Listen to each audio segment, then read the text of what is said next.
अमित गुप्ता भी हमारे साथ जुड़े हुए हैं। अमित गुप्ता पेशे से सीए हैं अब, लेकिन समझाना ये चाहते हैं हम अपने दर्शकों को, हालांकि ये पुराने बजट की बात हो गई है, लेकिन ओल्ड टैक्स रिजीम और न्यू टैक्स रिजीम, लोग कहते हैं कि बहुत ज़्यादा फर्क ही नहीं है और आज भी लोग ओल्ड टैक्स रिजीम पर हैं। ऐसा क्यों है? देखिए, अभी करंट परिप्रेक्ष्य में ये बात कहना गलत होगा कि आज के लोग ओल्ड टैक्स रिजीम में हैं। पिछले बजट में सबको नई टैक्स रिजीम में कंपलसरीली फॉरवर्ड कर दिया गया था। पिछले बजट के अंदर ये आया था कि अब default tax regime new tax regime होगी और यदि कोई पुराना लेना चाहता है तो 31 मार्च से पहले उसको ये चयनित करना होगा, खुद सिलेक्ट करना होगा कि वो ओल्ड टैक्स रिजीम में रहना चाहते हैं। तो इसके अंदर इस बार ये देखा जा रहा था, क्योंकि इंटरिम बजट है और कंपलसरीली हम न्यू टैक्स रिजीम में शिफ्ट हो गए हैं, तो शायद उस न्यू टैक्स रिजीम में कुछ बेनिफिट्स मिलेंगे, डिडक्शंस दी जाएंगी। कुछ डिडक्शंस जो ओल्ड टैक्स रिजीम में उनको न्यू टैक्स रिजीम में भी बढ़ाया जाएगा, जो स्टैंडर्ड डिडक्शन बढ़ाई जाएगी, क्योंकि डायरेक्ट टैक्स और इनडायरेक्ट टैक्स में कोई भी बदलाव नहीं हुआ। टैक्स के अंदर तो कुछ हुआ ही नहीं, लेकिन स्टार्टअप्स को तो फायदा हुआ है। देखिए, बिजनेस के लिए इंफ्रास्ट्रक्चर, जिस तरह से हम बात कर रहे हैं, रोजगार और आधारभूत संरचनाएं, उसके लिए जरूर काम हुआ। चिकित्सा, शिक्षा, ये सब बताया गया, ये खर्चे की बात है। हाँ। पर जो जनता को कभी कभी क्या होता है, डायरेक्ट बेनिफिट बजट में अगर कोई टैक्स, एक ऐतिहासिक बजट है जो पूर्ण रूप से परिलक्षित करता है कि प्रधानमंत्री नरेंद्र मोदी जी के नेतृत्व में जो भारत में एक नई क्रांति और परिवर्तन पिछले एक दशक में आई है, एक विकसित भारत का लक्ष्य, एक आत्मनिर्भर भारत का लक्ष्य, एक विश्व गुरु बनने का लक्ष्य, उन तीनों लक्ष्यों के प्रति पूर्ण श्रद्धा के साथ और गति के साथ भारत बढ़ चुका है। हमारी चार जो जात प्रधानमंत्री के मस्तिष्क में है, हमारी महिलाएं, हमारे नौजवान, हमारे गरीब, हमारे अन्नदाता, उनके पूर्ण रूप से ऊर्जावान होने के आधार पे ही भारत आगे बढ़ेगा। और जो नए नए कीर्तिमान हर एक क्षेत्र में हमने स्थापित किए हैं, चाहे अधोसंरचना हो, चाहे प्रधानमंत्री आवास योजना हो, जो चाहे गरीब कल्याण योजना हो, चाहे आयुष्मान कार्ड योजना हो, एक एक क्षेत्र में हमारे नौजवानों ने नए कीर्तिमान स्थापित किए हैं। चाहे ओलंपिक्स हो, चाहे कोई भी प्रतिस्पर्धा हो, भारत अब आगे बढ़ चुका है। यही समय है, सही समय है। बहुत बहुत धन्यवाद। ज्योतिरादित्य सिंधिया का ये बयान, यही समय है, सही समय है। और अमित जी ने भी जो कैलकुलेट किया, उन्होंने कहा कि इंफ्रास्ट्रक्चर डेवलपमेंट, ये जो तमाम चीज़ें उस पर फोकस है, तो यही तो आधार नीति है भी भाजपा की, बीजेपी की, क्योंकि अब 2024 का चुनाव है। क्या प्रमुख बातें लेकर के चलते रहे प्रधानमंत्री मोदी की तरफ से कि हम इंफ्रास्ट्रक्चर डेवलपमेंट कर रहे हैं, देश की स्थिति विदेश में मजबूत कर रहे हैं, आयात निर्यात के जो स्रोत है वो बढ़ाए गए हैं, तो कहीं ना कहीं एक तरीके का मैसेजिंग भी है लोगों को। आप मुझे करेक्ट करिएगा अगर ऐसा नहीं है तो, ये एक तरह का मैसेजिंग है कि भारत जो है वो आत्मनिर्भर बन रहा है। एक समय होता था जब पब्लिक केवल बजट इसलिए खोलती थी कि टैक्स का क्या हुआ और बंद कर दिया, बस। एक समय होता था जब ये इलेक्ट्रॉनिक्स या फोन सस्ते हुए, एक समय ऐसा होता था। अब पब्लिक को सब चीज से फर्क पड़ रहा है। राम मंदिर निर्माण हो रहा है, फर्क पड़ रहा है। अब पब्लिक को फर्क पड़ रहा है कि मैं जब विदेश जाता हूँ, मेरा बच्चा विदेश जाता है, उसको रख रहे हैं, उसको कोई रेसिज्म से नहीं देखा जा रहा। अब फर्क पड़ रहा है कि जब मैं खुद, मेरे को रोज ऑलमोस्ट हफ्ते में 3 बार जयपुर ट्रैवल करना होता है, मुझे अच्छा लगता है, मैं एक्सप्रेस वे से जाती हूँ, 3 घंटे में जयपुर, काम किया, शाम को वापस। मुझे फर्क पड़ता है। मुझे फर्क पड़ता है कि अगर मैं 2.5 घंटे में लखनऊ पहुंच जाऊं, उत्तराखंड पहुंच जाऊं, तो मुझे फर्क पड़ता है। तो ये जो इंफ्रास्ट्रक्चर है ना, ये मिडिल क्लास को फर्क पड़ रहा है, आसान हो जाती है चीजें, फ्लाईओवर बनता है, इजी हो गया, ट्रैफिक कितना है, चीजें ठीक हो गई। बहुत मजबूत स्तंभ तैयार किए गए। विपक्ष कह रहा है कि डिसअपॉइंटेड था, काफी डिसअपॉइंटिंग बजट रहा है। बजट जो भी उन्होंने प्रस्तुत किया बहुत ही इंकरेजिंग है, बहुत ही उत्साहवर्धक है और आगे के लिए भी और अधिक आशाएं बढ़ती हैं। और भारत की इकॉनमी की साइज जितनी इस समय है, इसमें पूरी तरह से मैं आश्वस्त हूं। इस इंटरिम बजट के कारण ही जो भी इंडिकेशन इस बजट से मिले हैं कि हमारी इकॉनमी जो आज दुनिया की टाइप 5 कंट्रीज में है, उसकी साइज बढ़कर 2027 तक मोर देन $5 ट्रिलियन जाएगी और 2030 आते आते मोर देन $7 ट्रिलियन तक पहुंचेगी। 2047 का जो एक रोड मैप दिया है प्रधानमंत्री, या उस रोड मैप उस टारगेट को हम अचीव करेंगे, हम लोग पूरी तरह से कॉन्फिडेंट हैं। हम उम्मीद करते हैं कि लोगों को फ़ायदा हो। हमारी तो यही है कि वतन आगे बढ़े, तरक्की करे, इन्फ्लेशन डाउन आए, एम्प्लॉयमेंट बढ़े, इंडस्ट्रीज़ बढ़े। हमारी यही तो ख्वाहिश है। टूरिज़्म बढ़े। G20 में जो आए थे, टूरिज़्म की मीटिंग हुई थी कश्मीर में। हम उम्मीद करते हैं कि बाहर से और लोग आएंगे टूरिज़्म में। और अभी बर्फ़ पड़ी है अच्छी, तो स्कीइंग के सीज़न शुरू हो जाएगा। उम्मीद करते हैं वो भी आएंगे। महिलाओं के लिए कहा कि लखपति बनेगी और बाकी सारी चीजें। बहुत अच्छा है, वो लखपति बनेगी, इंडिपेंडेंट हो जाएंगी, उससे घर और भी आबाद होगा।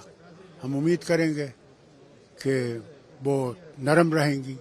ये ना हो कि फिर शादियां टूट जाएंगी, ये नहीं होना चाहिए। क्योंकि आजकल की हालत तो वैसी हो रही है कि शादी ज़्यादा देर चलती नहीं है।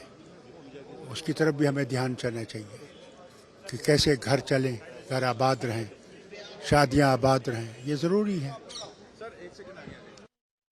साहब क्या क्या कह जाते हैं। और हालांकि बिल्कुल आज का मुद्दा शिखा ये नहीं है, लेकिन ये बयान पर मुझे लगता है शिखा आप 1 घंटे एक शो करिए कि अगर महिला सशक्त हो रही है तो घर टूटेंगे। घर टूटेंगे। मतलब आपको लगता है अगर महिला के जेब में पैसा आ रहा है, महिला के हाथ में पैसा है तो घर टूटेंगे। यानी कि जब तक महिला अभाव में जिएगी तो चुप जिएगी और तब तक घर में दबी रहेगी और हम जो कहेंगे, जो मर्द जो कहेंगे वो करती रहेगी। मुझे लगता है शिखा इस बयान पर दूर तलक चर्चा होनी चाहिए कि जहां आत्मनिर्भर भारत में आत्मनिर्भर महिलाओं की बात हो रही है, वहां पर फारूक अब्दुल्ला साहब इस तरह की बात कहकर महिलाओं को हाथ पकड़ के पीछे और अदिति, सबसे बड़ी बात ये कि एक सेंटिमेंट को भड़काने की कोशिश के तौर पर इसे देखा जा सकता है। कहाँ तो हम टक्कर ले रहे हैं विदेशों में और हम ये कह रहे हैं कि भारत जो है अब आगे, इकोनॉमी में हम आगे बढ़ जाएंगे और अब विकसित भारत बन जाएगी, संकल्प है 2047 तक का। ऐसे भी का अच्छा प्रोनाउंसिएशन, शब्दों का अच्छा आचरण मिलेगा और जो भी अगर कुछ है सब्सटेंटिव, अगर कुछ ठोस है इस बजट में, तो सारे सबसे बड़े जो उद्योगपति जो मोदी जी के करीब हैं, जो नए उद्योग में निवेश करना चाहते हैं, उनके लिए इस बजट में कुछ मिलेगा और वही इस बजट में हमने देखा। निर्मला जी ने ये भी कह दिया है कि जुलाई में जो हम बजट पेश करेंगे उसमें विकसित भारत की पूरी और तस्वीर आपको नजर आएगी। देखिए, मुझे लगता है इसी में सरकार की अहंकार दिखती है। निर्वाचन हुआ नहीं है और ये अपने आप को विजेता घोषित कर रहे हैं। जनता जनार्दन है और कोई भी राजनीतिक दल भारत के जनता से अपने आप को बड़ा नहीं समझना चाहिए। जी अदिति, बिल्कुल। तो देखिए किस तरीके के फारूक अब्दुल्ला जी के बयान पर तो हम बात करेंगे, लेकिन फिर उन्होंने बहुत, यही विपक्ष के लोग या यही लोग भारतीय जनता पार्टी को इतनी मदद दे देते हैं, ऐसे बयानों से ही मदद होता है कि वोट गिर जाते हैं। अब जो महिलाओं जिनको सशक्त कर रहे हैं, जिनको आज़ादी के 70-75 साल बाद कोई सशक्त कर रहा है, उसमें अभी भी लोगों को प्रॉब्लम है। तो ये कहीं ना कहीं भारतीय जनता पार्टी को सीधे वोट की बात है। लेकिन आज ये पूरा मुद्दा ही बुनाने का, भारतीय जनता पार्टी के लिए महिलाओं को आगे लाने का, उनसे वोट लेने का है। लेकिन अब एक बात ये है कि ये जो बजट को बजट सबका विकास, सबका विश्वास और सबके लिए प्रयास, आने वाले दिनों में जब हम विकसित भारत की ओर बढ़ रहे हैं, ये बजट उसके लिए एक बहुत बड़ा स्टेपिंग स्टोन है। मेरे दृष्टि से उस बजट की अगर सबसे बड़ी अनाउंसमेंट अगर मैं मानूं, प्रधानमंत्री नरेंद्र मोदी जी ने जय अनुसंधान की बात कही थी। सिर्फ कहे नहीं, उसको क्रियान्वयन करने के लिए आज बजट में 1 लाख करोड़ रुपया की एक कॉर्पस फंड की अनाउंस किया गया। जो संस्था, जो निजी सेक्टर की संस्था, प्राइवेट सेक्टर या इंस्टीट्यूशनल बॉडी लोन लेना चाहेगा, 50 साल तक इंटरेस्ट फ्री लोन देने की व्यवस्था है। उसकी सीधा सीधा लाभ भारत की नई पीढ़ी को, विश्व की आवश्यकता को ध्यान में रखते हुए जो टेक्नोलॉजी की नई दुनिया आ रही है, उसको भारत की नौजवानों में पूरी ताकत है। राष्ट्रीय शिक्षा नीति क्रियान्वयन हो गया है। इनोवेशन एक जन आंदोलन की रूप ले रहा है और ये 1 लाख करोड़ रुपया की वित्तीय व्यवस्था एक बहुत बड़ी छलांग लगाने के लिए एक लेवल प्लेइंग फील्ड बना दिया गया है। आने वाले दिनों में भारत एक जिम्मेवार देश के नाते विश्व समस्या की साथ साथ भारत की रोजगार सृजन, भारत की ईज ऑफ लिविंग, भारत में एक चरम सुखद स्थिति तक ले आने के लिए काम होगा। आपके मंत्रालय से दो सवाल है संबंधित सर कि एक जो 1,40,00,000 लोगों को, युवाओं को स्किल्ड किया गया है और दूसरी तरफ 390 यूनिवर्सिटी खोले गए हैं पिछले 10 साल में, इसके बारे में थोड़ा जानना। देखिए, पीएम श्री के बारे में चर्चा हुई है, नए यूनिवर्सिटी के बारे में चर्चा हुई है, नए आईआईटी, नए आईआईएम, ये सारे जो उल्लेख किया गया है ये सब उस दिशा में एक एक कदम है। स्किल इंडिया के तहत 1,40,00,000 नई पीढ़ी की लोगों को स्किल, अपस्किल, रीस्किलिंग करने की बात कही गई है। ये आने वाले दिनों में और गति पकड़ेगी। इस बजट, जिस प्रकार की कैपिटल स्पेंडिंग बढ़ी है इस बजट में, जिस प्रकार की देखिए 3 नया रेलवे कॉरिडोर की बात कही गई, इसकी सीधा सीधा अर्थ ज़्यादा लोगों के लिए रोजगार सृजन होगा, ज़्यादा स्किल मैन पावर लगेंगे, लोगों की जीवन मान में बढ़ोतरी होगा। ये सीधा सीधा कहता है ये बजट में, अगर एक लाइन पे उसको कहूँ, वेलफेयर और वेल्थ क्रिएशन दोनों की संतुलन की ये प्रधानमंत्री नरेंद्र मोदी जी की जादुई करिश्मा है।